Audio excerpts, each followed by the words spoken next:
আসসালামু আলাইকুম। আমি রাসেল মুস্তাফি, অ্যাসিস্ট্যান্ট প্রফেসর খাজা ইউনিভার্সিটি ইউনিভার্সিটি থেকে বলছি। আমি আজকে আপনাদের সামনে যে ভিডিওটা নিয়ে আসতেছি সেটা হলো ডাটা অ্যানালিসিস করার ক্ষেত্রে কখনো কখনো আমাদের কোরিলেশন অ্যানালিসিস দুই বা ততোধিক ভেরিয়েবলের মধ্যে সম্পর্ক নির্ণয় করতে হয়। সেই সম্পর্কটা কিভাবে করতে হয়, কিভাবে করব, সেই সংক্রান্ত বিষয় নিয়ে আমি কথা বলবো। অল্প সময়ের মধ্যে কাজটা শেষ করবো আশা করা যায়। ওকে, চলেন দেখিয়ে আসি।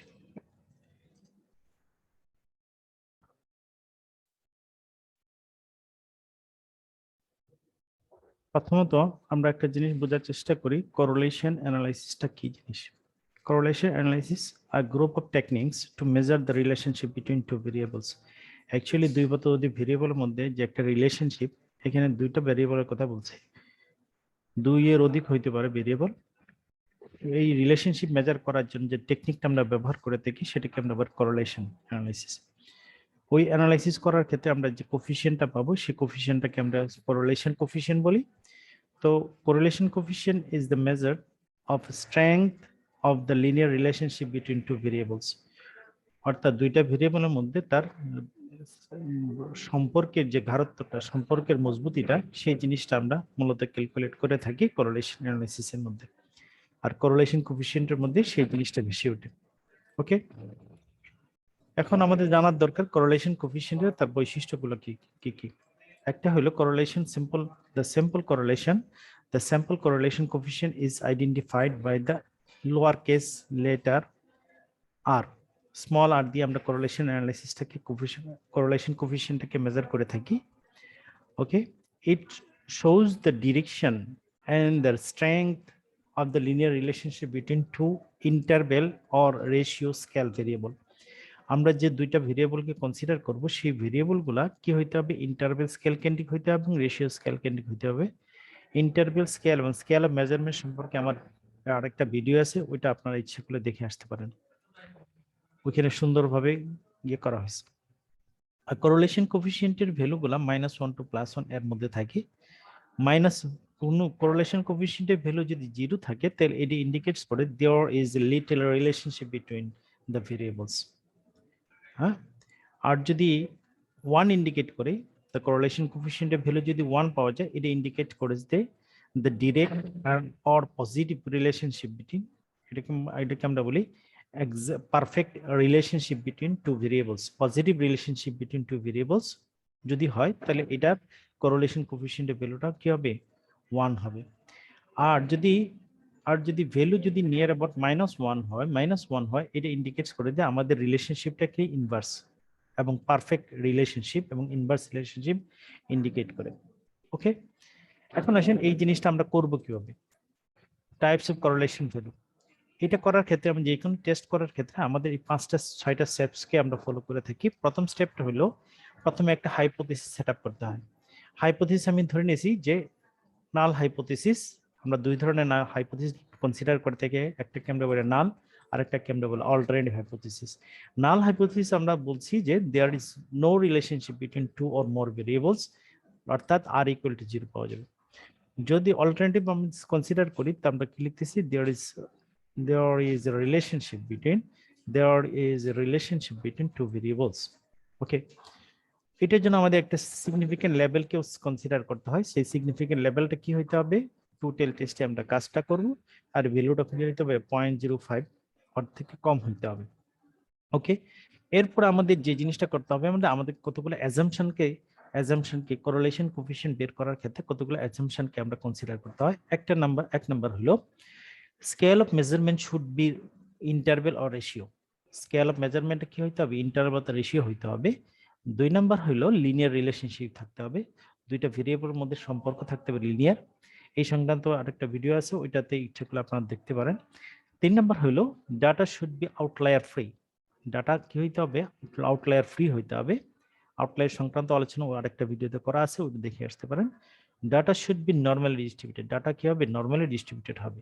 5 নাম্বার হলো হোমোসিডাসিটি থাকতে হবে, রিলেশনশিপ দুইটা ভেরিয়েবল যে রিলেশনশিপ তাদের মধ্যে একটি ইকুয়াল ভেরিয়েন্স কনসিডার করতে হবে। এই 5টা কনসিডার অ্যাজাম্পশনকে আমরা কনসিডার করে আমরা কোরিলেশন কোএফিসিয়েন্টটা বের করে থাকি। 4 নম্বর হলো আমাদের কম্পিউট পিয়ারসন কোরিলেশন কোএফিসিয়েন্ট আর ভ্যালু বের করব এসপিএসসি সফটওয়্যারের মাধ্যমে। 5 নম্বর হলো ডিসিশন মেকিং। ডিসিশন মেকিং কি হবে? Reject null hypothesis if P value is less than 0.05। P ভ্যালুর ভ্যালু যদি 0.05 এর চেয়ে ছোট হয় তাহলে বুঝতে হবে আমাদের নাল হাইপোথিসিস রিজেক্টেড, তার মানে কি alternative highway accepted, that means there is relationship between 2 or more variables. Okay, আর যদি রিজেক্ট করতে না পারি, not reject null hypothesis, not rejected null hypothesis if p value is greater than 0.05. And then 6 number হলো calculate the effects as, that means comments on r value with reference theory আমরা r value কে comment করব। আচ্ছা, এটা করার ক্ষেত্রে আমরা SPS সফটওয়্যারে কিভাবে করব? আমরা প্রথমত স্ক্যাটার প্লটটা অঙ্কন করে নেব। স্ক্যাটার প্লট করার ক্ষেত্রে আমাদের কি করতে হবে? দুইটা, প্রথমেতে সিলেক্ট গ্রাফে যাইতে হবে, স্ক্যাটার সিলেক্ট গ্রাফ মেনুতে যাইতে হবে, scatter open the scatter plot dialog box এবং সিম্পল স্ক্যাটার প্লটে আমরা ক্লিক করব। করার পরে আমাদের কি করতে হবে? ডিফাইন সিম্পল স্ক্যাটার প্লট করতে হবে। তারপরে এক্স অ্যাক্সিসে কি রাখবো, ওয়াই অ্যাক্সিসে কি রাখবো, সেই জিনিসটা আমি আপনাদেরকে দেখাবো। আচ্ছা, এক্স অ্যাক্সিস ওয়াই অ্যাক্সিসে দুইটা ভেরিয়েবল আমি রেখে দিলাম। রেখে দেওয়ার পরে আমরা ওকে দিলে আমাদের একটা রেজাল্ট সেটা আসবে। আর যদি কোরিলেশন কোএফিসিয়েন্ট যদি আমরা বের করতে চাই তাহলে আমাদের অ্যানালাইসিস মেনুতে যেতে হবে, ক্লিক কোরিলেশন কোএফিসিয়েন্ট, দেন bivariate correlation coefficient dialog box আসবে, দেন ভেরিয়েবল দুইটাকে সিলেক্ট করব। এরপরে পিয়ারসন কোরিলেশন কোএফিসিয়েন্ট এটা সিলেক্ট করাই থাকবে এবং সিগনিফিকেন্ট লেভেল এটা 1 টেল টেস্ট করবেন না 2 টেল টেস্ট করবেন, এটা দিয়ে আমি জাস্ট ওকে তে বাটনে ক্লিক করলেই আমাদের কাজ হয়ে যাবে। ওকে, সো এখন আমি যে জিনিসটা আপনাদেরকে দেখাবো সেটা এসপিএসসি সফটওয়্যারের মাধ্যমে কিভাবে আমরা করব সেই জিনিসটা আমি আপনাদেরকে এখন দেখাবো। এই কারণে আমি একটা ডাটা শিট ওপেন করছি। এখানে 5টা ভেরিয়েবলকে আমরা কনসিডার করছি, কোনোটাই ইন্ডিপেন্ডেন্ট না। কোরিলেশন কোএফিসিয়েন্টের মধ্যে কখনো ইন্ডিপেন্ডেন্ট এবং ডিপেন্ডেন্ট ভেরিয়েবল কনসিডার করা হবে না। শুধুমাত্র এখানে those are interrelated to each other, একে অপরের সাথে রিলেটেড। ইন্ডিপেন্ডেন্ট হইলে ওখান থেকে কোরিলেশন কোএফিসিয়েন্ট বের করা যাবে না, কিন্তু those are the related to each other, একে অপরের সাথে সম্পর্ক আছে, এই জিনিসগুলোকে আমরা কনসিডার করব। তো এখানে আমাদের marketing performance, external motivation, organisation commitment, job satisfaction, compensation এই কতগুলো ভেরিয়েবল আমরা কনসিডার করছি। এখান থেকে মাত্র 2টা ভেরিয়েবল আমি নিয়ে জাস্ট আমরা রিলেশনশিপটা বের করে আপনাদেরকে দেখানোর জন্য চেষ্টা করব, 2 অথবা তাদের অধিক। তো এটার জন্য আমরা কোথায় যেতে হবে? আমাদের যেতে হবে অ্যানালাইসিস মেনুতে যাব। অ্যানালাইসিস মেনুতে যাওয়ার পরে কোরিলেশনে যাব, এরপর আমরা বাইভেরিটি ক্লিক করব। এর আগে আমাদের গ্রাফটা অঙ্কন করে আসতে হবে। গ্রাফের ক্ষেত্রে আমরা বলছিলাম কি, স্ক্যাটার ডায়াগ্রাম, গ্রাফের ক্ষেত্রে গ্রাফ মেনুতে যাব, তারপরে স্ক্যাটার ডায়াগ্রামে আমরা ক্লিক করব, select graph to obtain the scatter plot. যদি আমরা করতে চাই তাহলে এটা কাজটা করে দেব। এটা কোরিলেশন কোএফিসিয়েন্ট থেকে সরাসরি আমরা বের করতে পারবো, আমরা সরাসরি কোরিলেশন কোএফিসিয়েন্ট থেকে করে ফেলি। অ্যানালাইসিস মেনুতে যাব, কোরিলেশন কোএফিসিয়েন্ট বাইভেরিয়েটে যাব, দেন ওকে তে ক্লিক করব। করার পরে এই যে বক্স, ডায়ালগ বক্সের মধ্যে আমি ইন্ডিপেন্ডেন্ট 2টা অথবা 3টা ভেরিয়েবলকে আমরা কনসিডার করে নিচ্ছি। এই 3টা ভেরিয়েবল আমরা কনসিডার করলাম। করার পরে অপশনে যাব, অপশনে গিয়ে জাস্ট এখানে আর কিছু করার দরকার নাই, কন্টিনিউ দেব। স্টাইলটা কিরকম হবে তো ওকে, দরকার নাই। এরপরে যে জিনিসটা করব সেটা হলো কোরিলেশন কোএফিসিয়েন্ট, এই যে পিয়ারসনের মাধ্যমে করব, টোটাল টেস্ট করব, আমাদের সিগনিফিকেন্ট কোরিলেশন বিষয়গুলো এগুলো আমাদের দেখাবে। ওকে, এরপর আমরা ওকেতে ক্লিক করব। ওকেতে ক্লিক করার পর আমরা কোরিলেশন কোএফিসিয়েন্ট ভ্যালুগুলো এখানে চলে আসে। এটার দ্বারা আমরা কি বুঝি? এটার দ্বারা বুঝি যে এমপি মার্কেটিং পারফরমেন্সের সাথে যে এক্সটার্নাল মোটিভেশনের সম্পর্ক কতটুকু, 0.394 এবং এটা পজিটিভ রিলেশনশিপ। তাহলে আমরা বলতে পারবো there is a positive relationship between external motivation and marketing performance. এবং অলসো অর্গানাইজেশন কমিটমেন্টের সাথে যে রিলেশনশিপটা, এই রিলেশনশিপটাও দেখতেছি আমাদের সিগনিফিকেন্ট। কিভাবে সিগনিফিকেন্ট? দেখেন এখানে সিগনিফিকেন্ট ভ্যালু টোটাল টেস্টে কত আসছে, 0.000, অর্থাৎ 0.05 এর চেয়ে ছোট আসছে। সুতরাং এটা হলো আমাদের সিগনিফিকেন্ট ভ্যালু।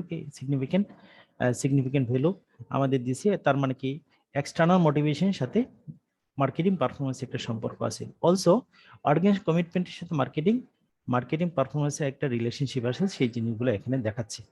এই জিনিসগুলো আমরা অ্যানালাইসিস মেনুতে এখানে জাস্ট ক্লিক করব, এক্সপোর্ট করি এই ডাটা টেবিলটাকে আমরা ডক ফাইলে নিয়ে গিয়ে আমি আমার অ্যানালাইসিস ইয়ার মধ্যে আমি দেখিয়ে দিব। অর্থাৎ আমি যেখানে আমার যে রিসার্চ পেপারের মধ্যে উল্লেখ করার কথা ছিল ওইখানে আমরা উল্লেখ করে দিবার চেষ্টা করব। সো এই পর্যন্ত ছিল আপনাদের। আর গ্রাফটা যদি দেখাইতে চাই, scatter diagram, scatter diagram, simple scatter diagram, define, X অ্যাক্সিসে কি নিব, ধরেন এক্স অ্যাক্সিসে আমি নিলাম এমপি, ওয়াই অ্যাক্সিসে নিলাম এমপি, এক্সটার্নাল মোটিভেশন এক্স অ্যাক্সিসে, হ্যাঁ, অথবা এক্সটার্নাল মোটিভেশন, অর্গানাইজেশনাল কমিটমেন্ট, এটা আর হবে না, একসাথে দুইটাকে কনসিডার করতে হবে, দেন ওকেতে ক্লিক করতে হবে। এখন ওকেতে ক্লিক করার পরে আমরা কি দেখতে পেয়েছি যে সবগুলো ভেরিয়েবল একে অপরের সাথে পজিটিভ, মানে তাদের মধ্যে রিলেশনশিপটা কি পজিটিভ, উপরের দিকে যাচ্ছে। এটা দেখানোর জন্য আমরা জাস্ট এখানে একটা স্ক্যাটার লাইন করে দেব। এই স্ক্যাটার লাইনের দ্বারা আমরা এইটি বোঝাতে চাচ্ছি যে আমাদের প্রত্যেকটা ভেরিয়েবল গুলো উপরের দিকে যাচ্ছে, অর্থাৎ those are the interrelated to each other. এরকম যদি হয়তো সবগুলো আলাদা আলাদা ভাবে দেখতো তাহলে বুঝতাম যে এদের মধ্যে কোনো রিলেশনশিপ নেই। ঠিক আছে, তো এইটুকু ছিল আপনাদের কোরিলেশন কোএফিসিয়েন্ট সংক্রান্ত আলোচনা। আশা করা যায় আপনাদের এই জিনিসগুলো ভালো লাগবে। যদি ভালো লাগে অবশ্যই লাইক কমেন্ট শেয়ার দেন এবং আমার চ্যানেলের সাথে থাকার চেষ্টা করেন। ততক্ষণ পর্যন্ত ভালো থাকেন, সুস্থ থাকেন, আল্লাহ হাফেজ।